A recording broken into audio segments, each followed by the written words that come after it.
These long dog days of summer, I mean, we just made it through a heat wave. Mama was parched through this heat wave. I was hitting up Dunkin' every single day, and I will continue to probably for the rest of my days, but especially this summer.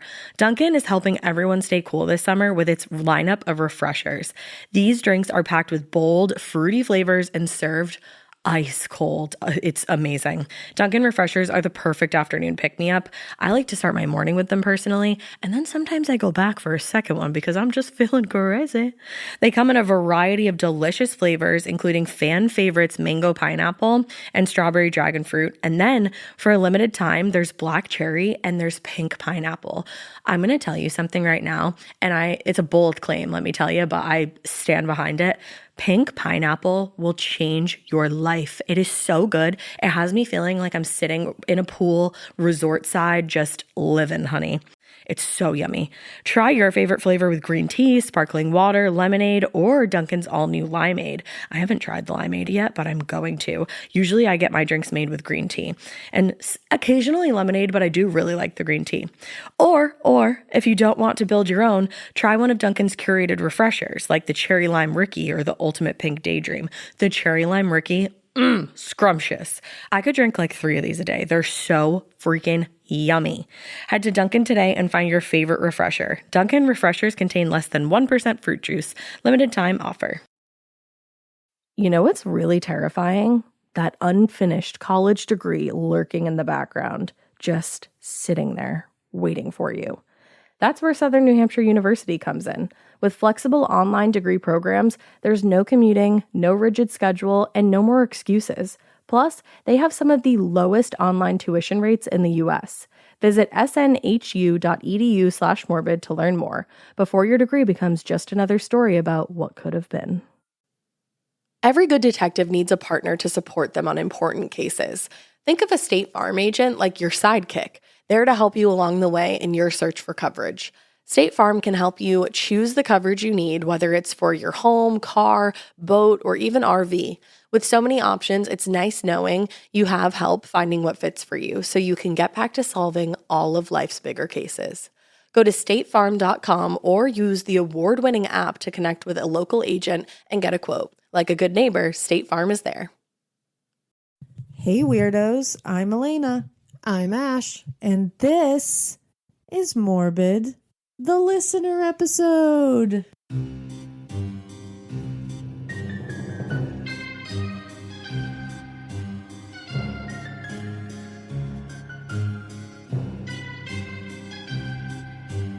Brought to you by you, for you, from you, with you, and about you. It's all about you guys. Let's do this. But before we do this, it is Thanksgiving. So happy Thanksgiving. Whoop, whoop. It's actually not even Thanksgiving anymore because it's 12:30 midnight. But that's okay. And if you guys are looking to start your holiday shopping early, which I'm sure you are because it's Black Friday technically, go on our website, morbidpodcast.com. And in our merch store, there are 2 existing shirts that have been there and 2 new designs that are 20% off if you use the special Black Friday promo code MORBID. And that is going to be good through Cyber Monday. So go on there and check it out.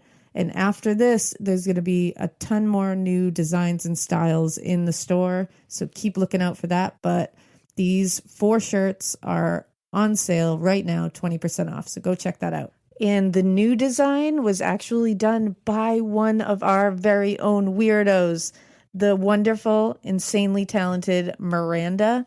You can find her on Instagram at MoxNoxMoon. That's MoxNoxMoone. She's so talented, and we love her. We love her design, and we hope you love it too. So go check it out. One more little order of business. If you have not already, go get your tickets to our Gramercy show on January 30th, 2020 in New York City. There are only a handful of tickets left, guys, which is insane, but go get them. It's going to be littier than a tittier. It sure is. So go get them. Do it. Do it, you won't, but I hope you do. You're totally going to. And now, without further ado, let's get into listener stories, shall we? I think we shall. Let's do it. Okay, I'm going to start because I have a really long one in front of me right now. And we fought to the death and I died. But she's still here. Don't worry about it.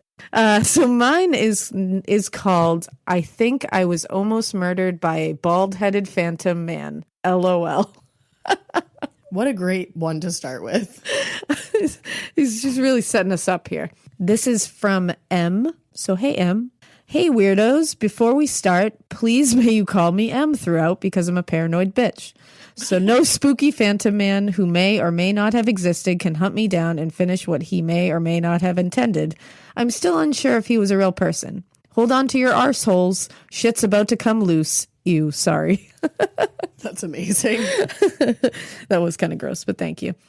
Also, I love you guys. You're genuine and hilarious, and I really appreciated how detailed yet respectful you are of every case you share. Thank you so much. Keep up the good work, ladies. And if you decide to share my story, thank you muchly. You're so welcome. Thank you muchly. You're welcome muchly. Kids need to know that they should never walk home from anywhere alone after dark. I agree with that. Hopefully other weirdos listen to my story and say, yeah, what the fuck, mate? You're a dumbass. I love it. Okay, this bit will be a bit of background about me, but this is likely to be a long one, so feel free to skip over this part. I won't do it. We could never. Never, ever.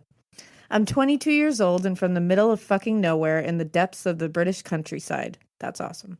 Yes, I have an accent like the one you hear on Downton Abbey. That's literally exactly what I was wondering. Me too. And from the twats that run the UK. Our countries both have shitty leaders. Ain't that nice?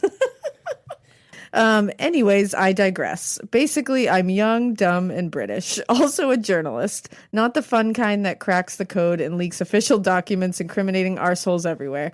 But the talking about stocks and shares and finance things. It pays the bills. I love it. I get it. I moved to study at a university in a big city for 3 years, and boy, did it open my eyes to the world. For example, it was the first time I could order takeout for the Americans, and have it delivered because I legitimately lived on a farm with nothing else in a 3-mile radius. So Domino's wouldn't deliver, insert crying face emoji. That's tragic. I've never felt anything more in my life. On to the spook things. Ooh. University. Yeah? I just felt really excited. I was like, ooh. That was like when You just did a full body roll and went, woo. Sure did. I'm real excited, Em. So university is expensive as fuck.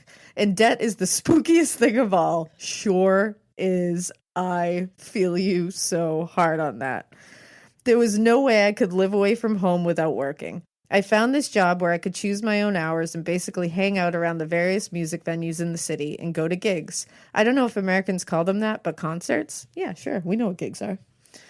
For free and then write reviews. That sounds like an awesome job. Basically, I got to see all my favorites and get super good seats. Ideal, right? Yeah. I had been working for this online mag for a few months when I landed my first arena tour ticket. Depeche Mode. Holy shit. Shut the fuck up. I'm so jealous right now. I'm a huge 1980s music fan, so it was, I was, I thought it was like, so I was amazing. So I was buzzing. My mom was so jealous. Oh my God, that's adorable. Love it. Bright-eyed and bushy-tailed, I traveled to the arena and went straight to the front of the line because journalist privileges.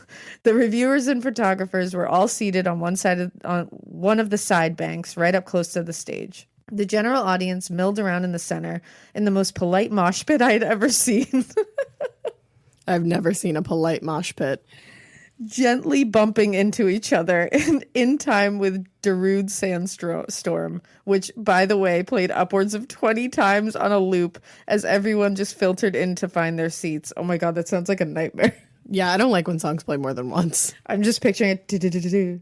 It's just a bunch of people doing those fake like light balls with their hands. That sounds like everything I ever went to. Hate that. So the arena probably fits around 15,000 people. So that was a lot of sandstorming. I agree. Too much. My row was completely empty and only a few reviewers/photographers were scattered in the seats around me. I thought it would fill up more, but this was the third night in a row for Depeche Mode that had played this venue, so I figured most reviewers had seen the show already. The concert started and I sat back and enjoyed. Everything was fine apart from the two older women sat behind me who were bitching about their coworker Susan, who had gotten pregnant by Darren the editor. Fucking Darren, am I right? It's always Darren. As much as I love a tea sipping session, same. It's not the time, Karen. It was an annoying backdrop to an otherwise great performance. I eventually noticed there was a guy sat in the aisle seat on my row, which put him about 10 or 12 seats away from me. He was on my left and the stage was to my right. So I didn't really notice him or pay attention at first, or care that he was blocking my exit. Uh-oh.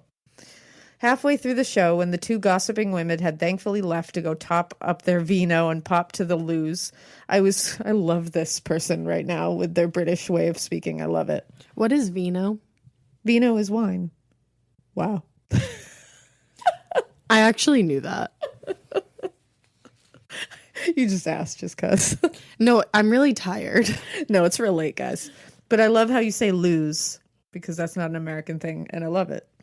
I was scrolling on my phone looking at cute puppy videos, as per usual, when I saw the flash of a camera going off in my peripheral vision. I looked over to my left and saw the guy holding up his camera. As it was the interval, Depeche Mode wasn't on stage, and I'm pretty sure it's common courtesy not to have flash on at events, ? So it was obvious straight away he was taking a photo with me in frame.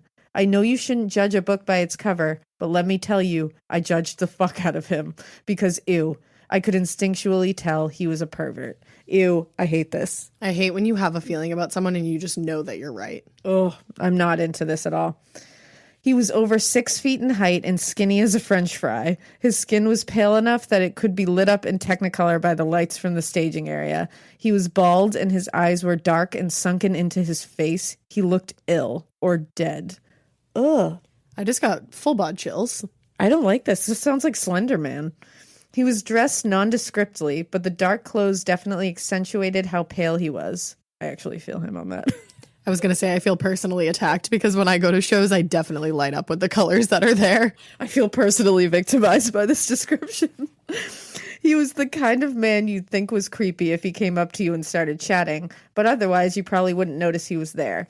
I'd have given him the benefit of the doubt if I didn't notice his camera. That I understand. I assumed he was a photographer because he had no notepad, and obviously he was holding that pesky camera of his. But rather than one of those professional spaceship-esque kind of cameras with the really wide lens, he was using one of those 3-megapixel ones Grandma would use back in 2005 when you went to on a seaside holiday and every photo would come out blurry. Definitely not a camera for a professional. But what was weirder was that his camera hadn't been pointed at the stage, it had been pointing at me. Nope. Don't love this. I'd be like, turn your motherfucking camera away from my motherfucking mug. I would literally walk up to him, take the camera, and just smash it on the ground and be like, no pictures. No pictures, please.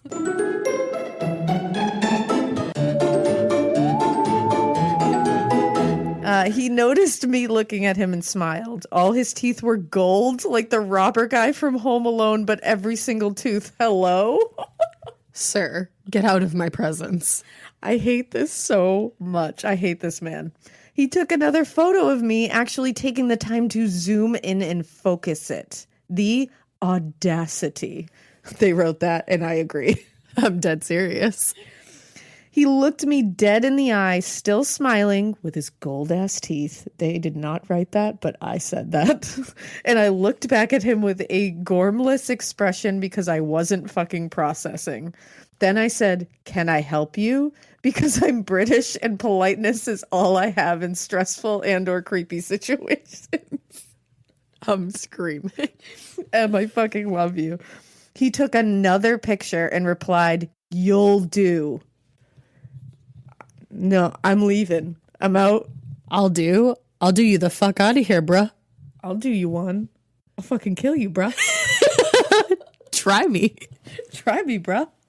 There was something about his voice. It was really raspy, like he was a heavy smoker, but he said it with a leering tone, like one of those shitty guys who approaches you in a bar and gets mad when you reject him. You know the type. Yes.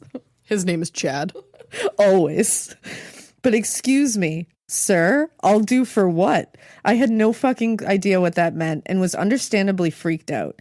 Instead of climbing over to the row behind me and getting the fuck out of there, I stayed where I was because Karen and her friend were back and the guy sat back down in his seat at the end of the aisle. I convinced myself he was having a creepy few minutes and wanted a few photos of young women, but was otherwise harmless, even though that in and of itself is hella spooky. Don't do it, boys. I agree.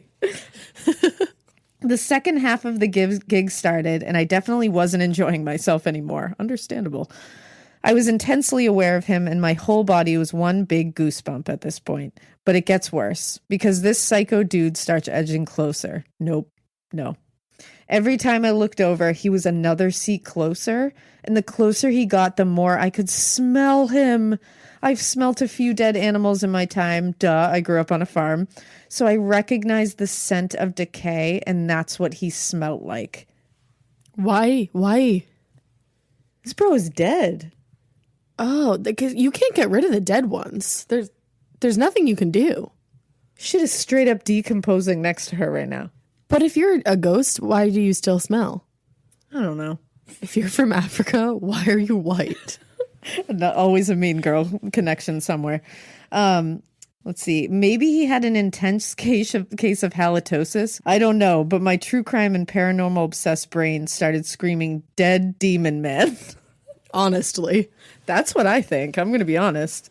The worst thing? No one around me seemed to notice he was being a total creep. In fact, no one seemed to notice him at all. I don't think he existed. I'm fucked up. Two ladies behind me had been close enough that they should have noticed his creepy behavior or smelled his stench, but they were still completely engrossed in their theories about whether Susan's husband would find out her baby wasn't his, and I refused to believe anyone could be so self-absorbed not to notice this was happening. Maybe they were. I don't know. Yeah, you'd be surprised. By this time, Depeche Mode was singing Personal Jesus. Great song. Oh my God. Love it. I was praying, and I'm not even religious. Thou Father who art in heaven, get me the fuck out of here, please. I love you, Em. I love you so much. He settled in the seat next to mine and turned the camera as if he wanted to take a selfie with me. I was beyond done with this shit. Before he could put his arm around my shoulders, I said, "Excuse the fuck out of you." Yeah, you did. You did it. And jumped up from my seat. I basically hurtled over it and into the laps of Karen and her friend, who stared at me like I was insane. Again, no mention of the guy next to me. I then proceeded to rush along the aisle and out of the arena as fast as my short-ass legs could carry me. I was freaking out. Unfortunately, though, I needed to get the train home, and the train station was a 15-minute walk away. It was almost 11 p.m., and the arena was slap bang in the middle of a more residential part of the city, so it was quiet. And as it wasn't quite the end of the show, taxis hadn't pulled up at the taxi rank. I should have waited. I would have only had to hang around out there for 10 minutes. The area was well lit, and there would have undoubtedly been security cameras so close to such a massive venue. But like the dumbass I am, I started jogging down the road, figuring that staying in one place for too long was risky. I'm not fit enough to maintain that pace for more than 30 seconds. Same. So this slowed to a speed walk as I headed down dim streets and began my panic trek to the train station. I'm like getting anxiety for her. I know. I hate when I can like picture them in my head and I'm like, ah. I know. I'm like, oh man, I want to help you. I was constantly looking over my shoulder and I was shaking so badly I couldn't hold my phone still enough to scroll through and pull up my boyfriend at the time's number to call him. And then I heard footsteps. Everyone take a deep breath. Nope. Big old nope. I had just cut through a deserted alleyway. I know, so dumb. She wrote it, I didn't say it. And was walking through the city square, which was deserted apart from the bronzy statue of the late Queen Victoria, who I thought was 100% about to watch my death or something. I was crying at this point, and my heart felt like it was crawling its way up my throat. Oh my God. Also, you're painting a very vivid, wonderful picture here.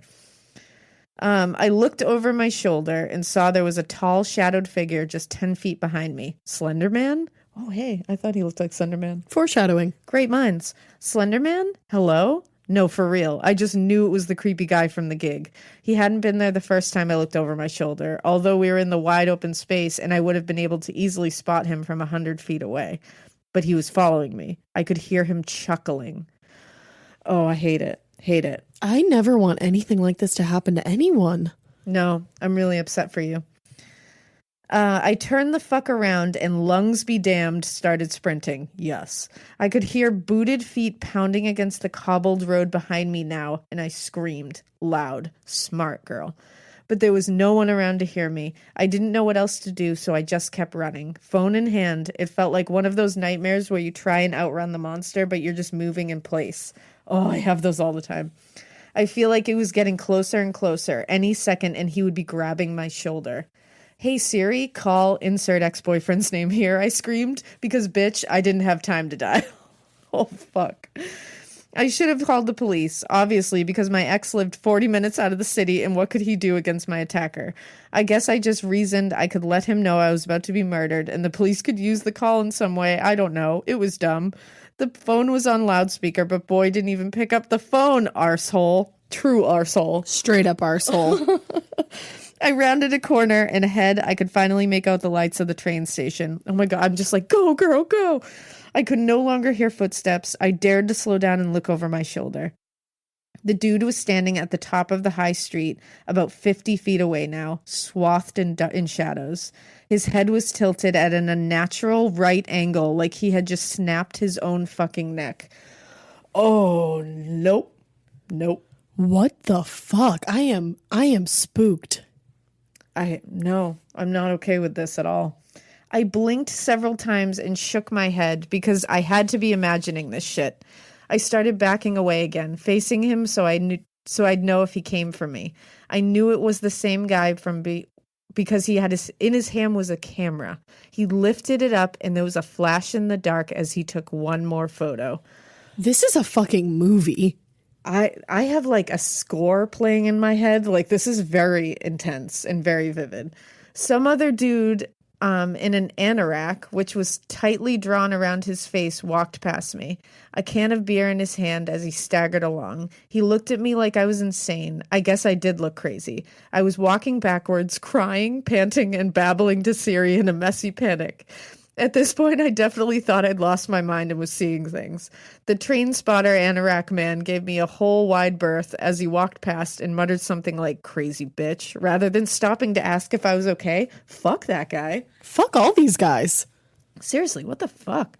I wanted to warn him about the crazy dude ahead, but when I looked back at the top of the high street, there was no one there. I knew he was real because my vision was still weird from the last flash of the camera. I couldn't have imagined it. I haven't experienced anything like that before or after this. Hella spook. I made it to this train station and got home safely. My ex finally called me back. He had been watching TV and didn't think picking up the phone to his girlfriend was worth pausing Rick and Morty. Fuck that. I mean, Rick and Morty is a great show. Fuck that. And didn't believe me when I told him that what had happened and was generally unsympathetic. I'm glad he's an ex. I stayed with him for another few months before realizing I was worth more and dumped his ass. Yes. Listen, ladies, you're always worth more. You're a queen. To this day, I have kept the full story of what happened that night to myself, mainly because I didn't understand it. I thought I was crazy and convinced myself I was overreacting. Written down, it sounds completely unbelievable. We believe you. A couple of weeks later, I did call the venue to report the creepy guy and told them the row that we were sat on with everything went down. Get this. They told me no one else had been logged in the system to sit in that row. Either he had seen me and decided to sit in an unassigned seat on the same row, or no one else had known he was there at all. I don't know which theory is creepier. Honestly, both of those are really fucking scary. Either way, I'm fucking terrified. After that, I went to the concert alone. After that, I never went to a concert alone. I still have nightmares where I can smell decay and see the silhouette of a tall, skinny French fry demon man following me silently like a phantom. The flash from cameras in the dark still creeps me out. And that, my friends, is my long-ass story. Thank you for your patience, and I hope it was worth the read. Thank you so much for providing hours of entertainment to the thousands just by being your kick-ass selves. All the best, M. Holy shit, M. I want to make this a full-length feature film. M, it needs to be a full-ass feature film. Like, I was just on the edge of my seat floor. Like, Wes Craven is rolling over in his grave right now because he didn't get a chance to turn this into a fucking thriller. Thriller. Thriller. Thank you, M. 'Cause this is Thriller. I thought you were going to do it, so I had to because you didn't. I love that. I love you. All right, so mine is called Listener Tale, a near-death experience and the little boy. Hate this already. I love it. Hey, Ash. Hey, Alaina. Hey, girl. Hi. I've debated for a while whether or not to share my story because, frankly, it is not as spook as some of the other stories you read, but the narcissist in me has won out. I love her already. Let me start by saying I am a huge skeptic. I'm not religious. I believe when you die, and that's the end. Whoa. That's deep. That is bleak. And also another Mean Girls reference. I don't really buy into ghosts, mediums, etc. However, I do believe that if there is something to see, people who have been near death would be most likely to tap into that. That being said, just before my 3rd birthday, I almost died. Oh, no. All right, so here we go. Our house caught on fire. I mean, buried the lead on that one. Shit. No, this is not a true crime story. Sorry. It was just some hungry mice trying to get a snack out of the coffee maker cord. We lived in a small trailer, which I don't know if you know, but those things go up in smoke. It was just me and my 2 older brothers home at the time, very, very early in the morning. My mom had to drive my dad to work, and my sister was at a friend's house. My oldest brother was able to get my other brother out, by the way. He was just a scrawny kid, and he had to shove my parents' bed out from in front of a window because it was the safest route out. He came back for me, but I was terrified, almost 3-year-old. Also, I was a chunk, same. And probably weighed the same as my then 12-year-old brother. Whoa. Honestly, same. So he told me to stay in my room, not to move while he ran to the neighbors to get help. When the neighbors came to get me, he found me in the hallway between my room and my parents' room, apparently having had tried to follow my brother after realizing I sure as hell was more scared being by my damn self. I was unconscious and the fire was up the walls and across the ceiling above me. Oh my God. Obviously I survived. Yes, girl. Wow, plot twist. You fucking lived. The gal who lived. I spent a month in the hospital being treated. Oh my God, sweet baby. We lost everything. Oh my God. This is really sad. It's horrible. And by the way, yes, my big brother is still my absolute hero. Oh, without his quick thinking and adrenaline fueled strength, I do not think I would be here today. You are touching all my heartstrings right now. Shout out to your bro Namath. Your brotato. Fast forward a few years, I want to say I was maybe 6 or 7. We had a new house and my sister and I shared a room. She is 6 years older than me. I was always absolutely petrified of the dark and my sister's porcelain dolls. Duh. Yup. I'd beg my mom to let me keep the hallway light on with the door ajar, but my sister is mean and would tell my mom I was too old to have a nightlight. Well, fuck her. Consequently for her, I would wake up frequently at night crying and begging her to turn the light on. Oh. Then one night I woke up screaming, crying, begging my sister, please, please turn the light on. After several minutes of ignoring me crying and yelling, my mom whips open the door. As told by her, I opened the door and said, what the hell is going on in here? And you pointed toward the dresser across the room and said, tell him to go away. And all the hair stood up on the back of my neck. What had me in such a state of terror was that I woke up to see a young boy, maybe around 8 or 9, in full 1920s getup, knee socks, button-up shirt with suspenders, and page boy hat chilling in my goddamn room. The roaring fucking 20s just appeared in your room in the middle of the night. Okay, but does that not sound fucking familiar? Oh, shit. I'm sorry, I'm cutting into your story as fuck right now, but at one point, me and my mom lived at my grandparents' house with Alaina, and we all shared a room, me, my mom, and Alaina, because the room was fucking huge. We did. Trust me, we did. It was unfortunate. But one night, I woke up, and I woke my mom up, and I was like, Mom, there's a little boy reading your book, and she wanted to neglect me, so she was like, go back to sleep. And I was neglected. And then I woke up the next morning and everyone was all fucking freaked out because I was talking about this ghost ass boy, literally just like the boy you described, 1920s, page boy hat, knee socks and all. Like I can still see him in my mind.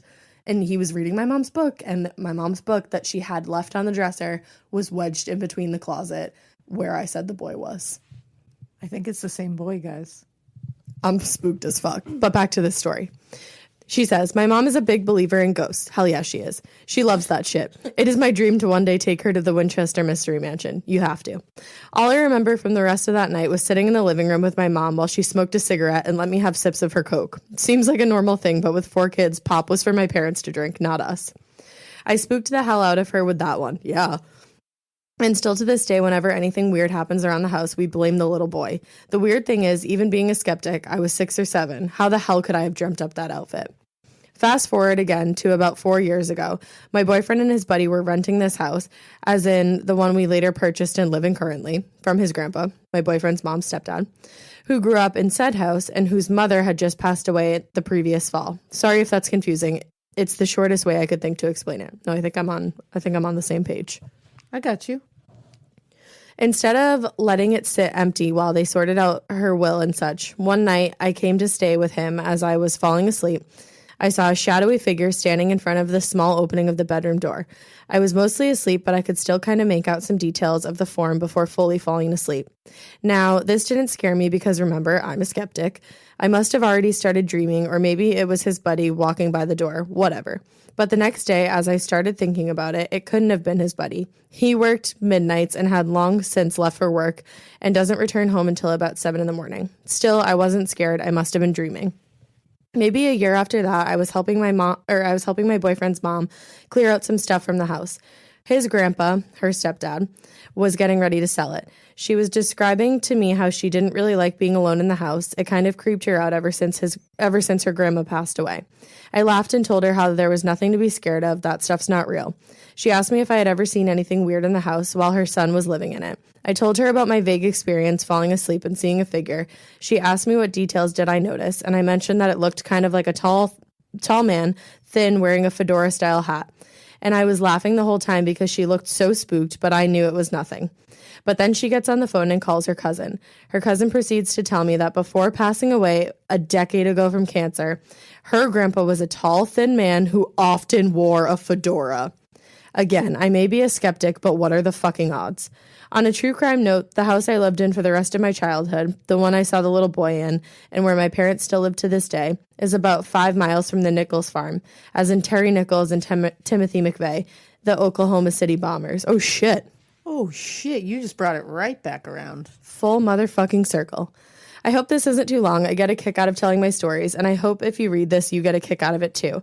Best wishes, and keep it motherfucking weird. Candace. P.S. My brother-in-law has a sister named Ashley, and we lovingly call her Trashly. Please feel free to adopt the name. Oh, girl. My drunk alter ego is always Trashly. It's true. We've called her Trashly before. And also, we didn't just get a kick out of this. We got a full motherfucking roundhouse kick out of this story. Jackie Chan style. Like, the fact that we had the same exact experience really spooks me. And like the Trashly thing is in there, so I feel like you have some kind of weird connection. I mean, the other day I tweeted that I was kindred spirit with Dolly Parton, but Candace, I might have been wrong. It might be you. I think it is. I think it's true. Love you, Candace. Thank you for that. So my next story is called "My Husband Was Going to Let Ghosts/Demons Have My Soul." Wow, that's rude of him. Are you sure he's not your ex-husband? This is from Amanda. It says, "Hey guys, I fucking love your podcast. I listen to it on my way to events at my nephew's Christian school. 9 times out of 10 when I pull into the parking lot there, I am listening to something about murder. It's my own weird little secret, and if they knew, I would probably be banned." I love that for you. I love that for you. Also, my niece and I are the same ages as you guys, which is kind of cool, except that we are both seniors in nursing school because my dumbass was more worried about drinking and being stupid than it was going to school when I was supposed to. You are definitely the Ash of the relationship. I was just about to say that. Side note, my favorite part of nursing school so far has been autopsies. We were supposed to go to see one each our junior year. I saw 3. I would go every day if they would let me. I'm pretty sure they're all scared of me now. You know what, Amanda? I love you and I feel you. Anyway, I live in Indiana, which is really nothing but cornfields and meth heads, at least in my area. Whoa. When my husband and I first moved in together, I was working nights in a group home for mentally handicapped adults. You know what? You're a goddamn hero. You're a straight up gem. Good for you, man. And he worked days as a roofer. We moved into a 2-story house in a shady part of town because we were broke AF.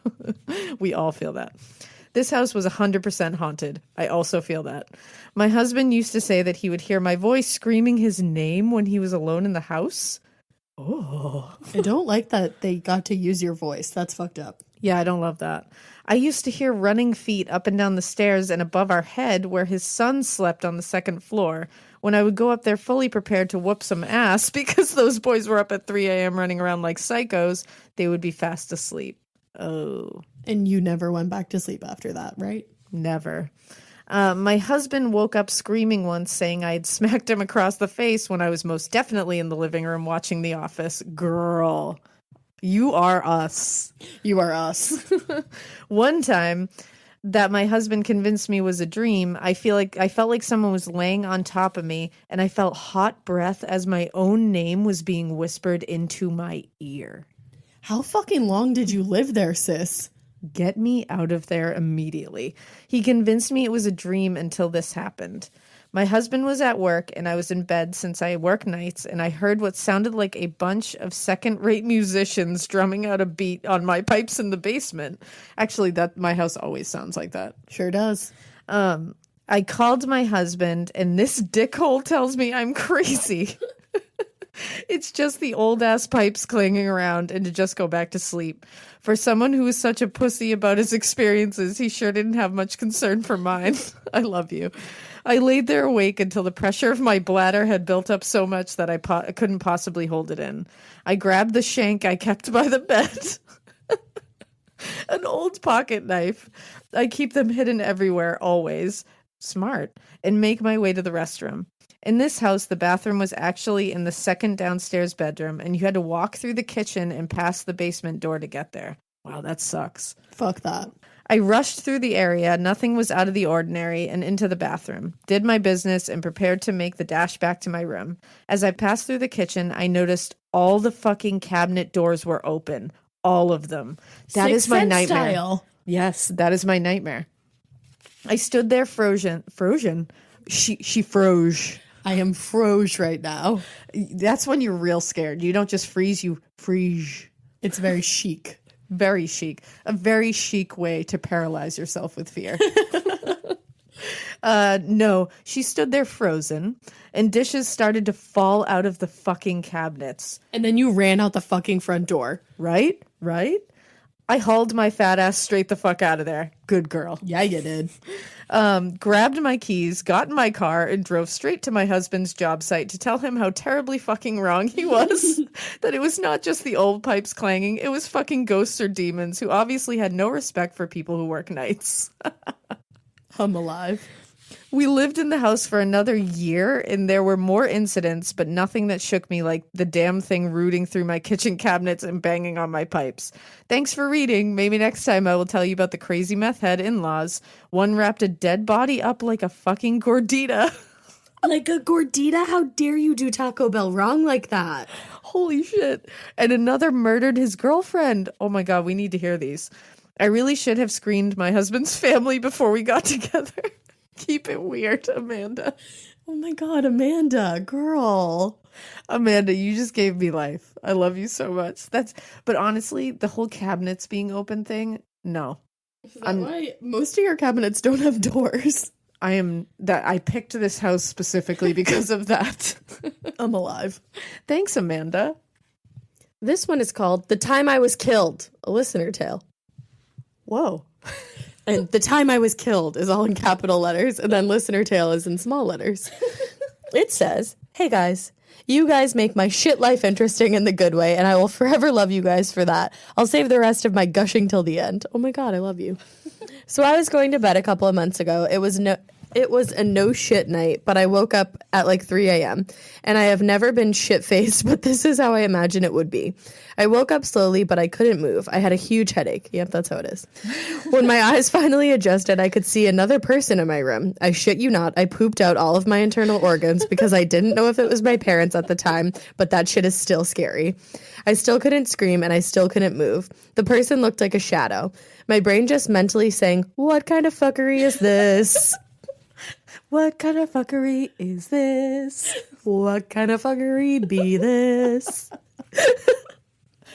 I couldn't ask it anything or do anything for a while, and I kind of just stared at it. But after a while, it started to move slowly towards me. And then the spoopiest shit. Okay, all the time, I think that people are making a typo when they say spoopy. But I guess it's a real-ass thing. I love the word spoopy. Alina's crying right now. Guys, I shit you not, every time, the whole entire Ted Bundy episode when the girl wrote to you about Ted Bundy, I was like, why is she saying spoopy? It's because it's the best word ever. Guys, I don't cry on the real ass stories of like murder, mayhem, and tragedy, but your listener tales get me crying all the fucking time. I know, it's funny. Okay, so... And then the spoopiest shit, it's hard to say, spoopiest shit happened when it began to whisper, no. Oh, I hate that. Like that. I hate that. Like that last girl said, supremely fuck that. It said something along the lines of, hello, sweet girl, goodbye, sweet Lily. Oh, at least he's charming? No, he said hello, goodbye. Yeah, that's charming. That's my name. You can use it. Thank you. I couldn't move, but at this point I was positive that there was a serial killer in my room and I was going to die. I saw that person raised an arm and I felt something hard hit my head, and then I woke up. I thought it had to be a dream. I thought I was safe. But when I got to the bathroom, I looked in the mirror to see a giant goose egg and bruise on the side of my head where the person would have hit me. It was a real mom pick me up, I'm scared moment. Yes, Mean Girls reference. I love you. I have no idea what happened that night, but I thought you would enjoy it. Anyways, I live in an unimportant part of the U.S. between the Midwest and the West Coast, Utah. We have nothing to do here except for drive around, counting churches or gossiping about all the weird shit that goes down in school from the wrong side of the tracks, aka my school. But don't worry, there is enough bored people and fans that you could totally sell out a show here. Seriously, I'll set up a show here for you if that's what it takes to get you here. Oh, I love you guys so much, and you guys are an inspiration. Best wishes, Lily. Lily, you're a fucking inspiration. Thanks, Lily. I'm glad you didn't die. I'm really glad you didn't die because I need more stories from you, Lily. I love that I just get to say spoopy because it's a real word. Lily, you're the spoopiest, and I love you. It just sounds like poopy. It does. It's like, it's poopy and spooky all rolled up in one. Everything I love. Poops and spooks. Good band name, I'll call it. Why didn't we name the podcast Poops and Spooks? Because our band name is going to be that. Can we put Poops and Spooks on a shirt? Hell yeah, we can. Raise your hand if you want that. Raise his hand. All right, so mine is called Hamster Resurrection Using Boobs? ? Okay, I read this and I was holding your baby and it took everything in me not to drop your baby because I was laughing so hard. Shit, I'm glad you didn't, but this is awesome. So this is from Isabel. Hey guys, first off, let's get one thing straight. Y'all are mazeballs. Thanks. I love how aggressive that one. Let's get one thing motherfucking straight. You guys rock ass. You guys actually make me feel a lot better about myself because I've realized I'm not the only morbid freak show out there that finds death fascinating and these stories crazy interesting. Welcome. Welcome to the Spoopy Poopy Show. Spoops and poops. So thanks for making me feel normal. You're welcome. Keep being weird, please. Will do. Don't have a choice. All right, so on to the story. When I was about 10ish, I had a hamster named Bailey.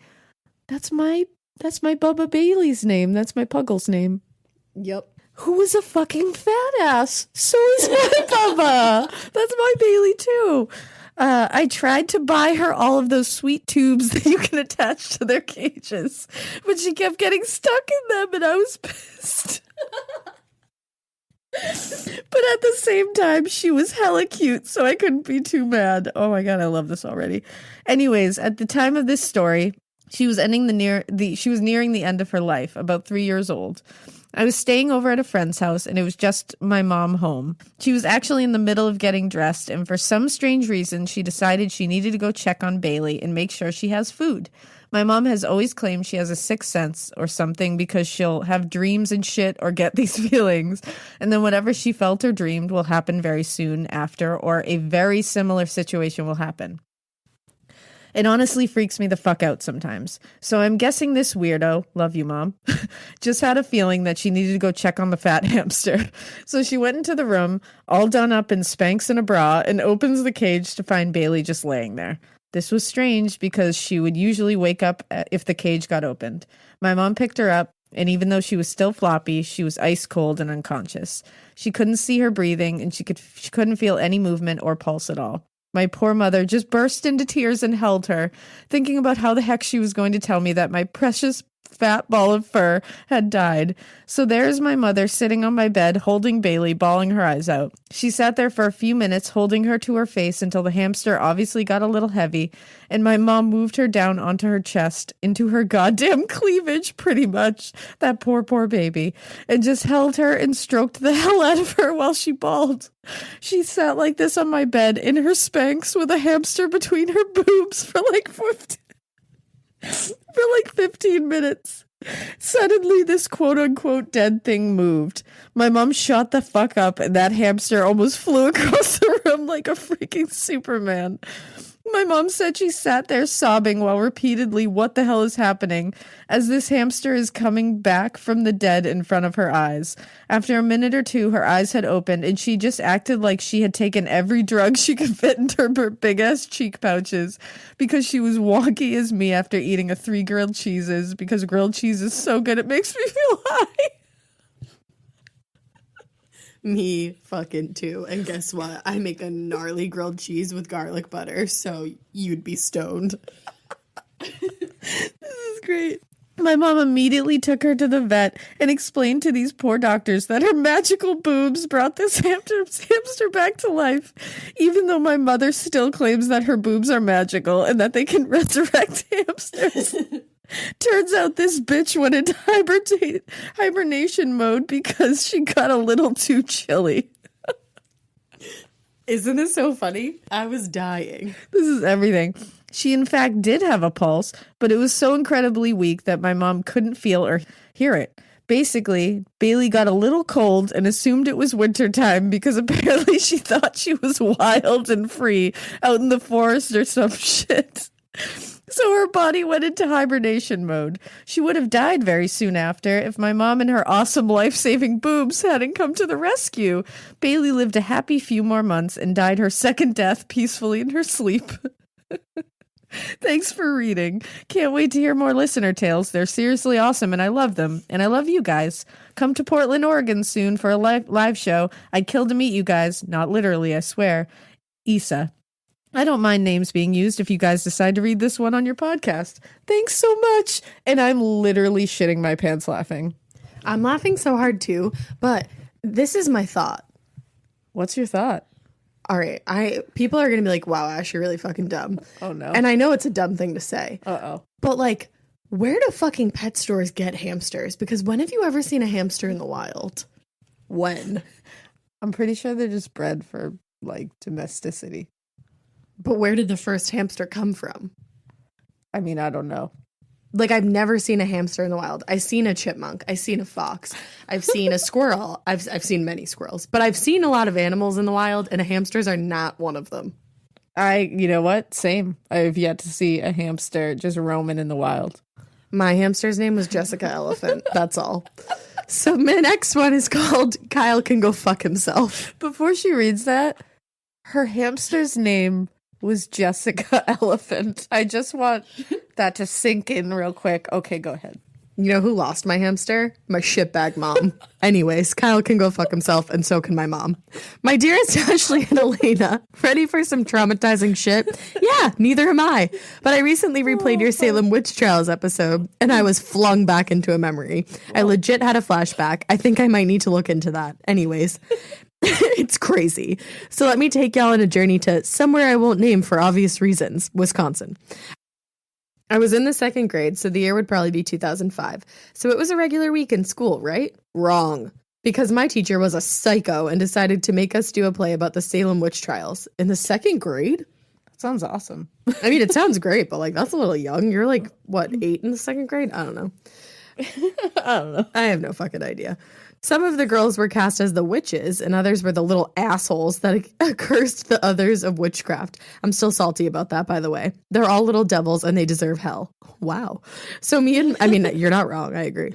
So me and my best friend, who I'll change her name to Marina for this, were cast as witches. And honestly, Mrs. Keir couldn't have chosen 2 better candidates. The 2 of us ran a literal witch coven, yes, at recess, me too, and would sacrifice ants all the time and wish a well passing on any dead birds we found. We were young and we were thriving. So, of course, because boys are idiots, they thought the play was in real life or some shit. So they'd call us witches and make hanging notions. Jesus. But because we were young badasses, we'd just wave in their directions and continued on our merry way. Get it, girl. The day of the play, we had all dressed up before recess for our parts. So, of course, everyone in our little coven, including me and Marina, were all dressed up and ready to go. Mind you, there were about 11 people in this coven of ours. Like I said, we were thriving. You were thriving. I think I only had like 3 people in my coven. Anyways, there we were minding our own damn business and sacrificing ants when a dude, whose name I've changed to Kyle for this, came over with a bunch of his friends and they circled us. A few girls immediately escaped, but the stubborn of us, which were approximately 3, me, Marina, and some other random chick, dumbass move, should have ran. They yelled at us for being witches because we were 7. We played along because we thought it was a game. Well, that changed very quickly when they suddenly grabbed us and yanked us over to a nearby tree. They had stolen jump ropes, yes, the one with plastic beads on them or some weird shit, and then they proceeded to tie us to the tree. They yelled at us that we were going to hang for our sins, and we badasses/dumbasses yelled at them that we'd see them in hell then. I love your reaction. Hate that they tied you to a tree. What the fuck? 7-year-olds are fucked. Then Marina, goddess of just not giving a fuck. Oh my god, I want to be that goddess. I was just gonna say, can I please take over that? Alaina and Ash, goddess of not giving a fuck. Yes. Spit at them. Yes, she did. Then Kyle went ahead and said the most chilling words I've ever heard from somebody, or from anyone. Want a little sample before getting there? Then let's burn you and your witchy friends. Okay, Kyle, what's going on at home? Have you ever seen that video where it's like, what the fuck is up, Kyle? That's what everybody was thinking right now. What the fuck is up, Kyle? Woof.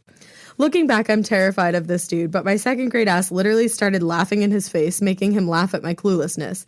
Like I said, we should have ran right the fuck out of there. Marina actually spit at him. And this is why I'm still friends with her. She's honestly the biggest badass I've ever had the honor of meeting. Anyways, we started to realize that it wasn't a game when Kyle literally pulled a lighter out of his pants. Yo, Kyle, what's going on at home? And again, I say, what the fuck is up, Kyle?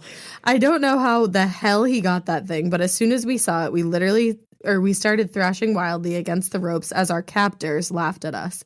He was about to set the tree on fire when a teacher finally fucking saw the whole ordeal and rushed over to stop Kyle. In doing so, knocking the lit lighter out of his hands and making the grass around the tree catch on fire. Stupid, but somewhat helpful teacher. Thankfully, another teacher had the right mind to actually throw her jacket over the fire so it would die out. This teacher, aka the only fucking person with common sense at this dumbass private school, probably saved my life right then and there. Anyways, the aftermath of all this was that my parents tried to sue Kyle's parents. The school paid my parents to keep quiet about the whole thing, and we still did the damn play. On a much happier note, Kyle got some counseling and is doing much better now. And me and Marina are still really good friends, and we all lived. So yeah, that's my story. I have another event in my life that's a lot more intense, but I don't know if I should even send this one in. If you receive this, that probably means the friend whose email I'm currently using has forced me to send it. She says that I did not steal her phone for an entire 2 hours typing this all out. So I'm pretty sure it'll get to you. Anyways, I just wanted to let you guys know that I live for your podcast and that you guys are hilarious. Your banter is just as interesting as the content you provide, and sucky iTunes reviews can go into a dark hole and never come out. The best of luck in everything, Caitlin. Caitlin, 1, I agree with everything you just said. And 2, Marina is truly the goddess of not giving a fuck. And 3, real glad that Kyle got some therapy. Good for them. And 4, you're a fucking badass. That story really threw me for a loop because, like, I had a coven in 3rd grade, sis, and, like, nobody ever tried to set me on fire. Yeah, I'm really glad no one tried to set you on fire. And holy shit, can you imagine if that had actually happened? Like, It could have happened to me, but Mrs. Gavin put an end to my coven like a biatch. and the part about your parents trying to sue his parents, first of all, good parents. And second of all, my parents tried to sue another people's parents for bullying me in school. So, same girl. Ma called somebody's mom and thanked them for hanging out with me. And I was like, you can't do that or I'm not going to make many more friends, Ma. Mom and Papa are adorable. I love them. They're the best. Yeah. And you guys are the best. And these listener tales are the best. And they're so fun to do. Guys, I wish we could do these like 5 days a week because they're so much fun. Create spin-off podcast of listener tales. I literally want to. Well, we did this because it was Thanksgiving and we wanted to give you something, and we know how much you love listener tales. And later this week, we're going to have a mini episode coming out. So keep your eyes peeled for that. Also, you got to keep an eye on morbidpodcast.com because we're having a merch sale, like we said in the beginning. But keep your eyes on it still because new designs and new styles are going to be coming out. Thanks to John.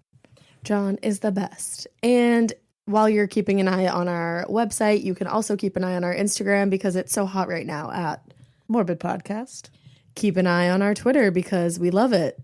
A Morbid Podcast. Dude, join that Facebook group because it keeps me living. Oh, I love it so much. Morbid, a true crime podcast. And we have new mods. Hey, Corey. Hey, Madeline. I think you mean modeling. Welcome to the modern family. We love you guys. Thank you so much for all your help and all that you do. Also, you can send us a listener story to our Gmail at morbidpodcast@gmail.com. If you'd like to, you could donate to our Patreon. It's going to be so litual. Morbid Podcast. Nope. Wrong.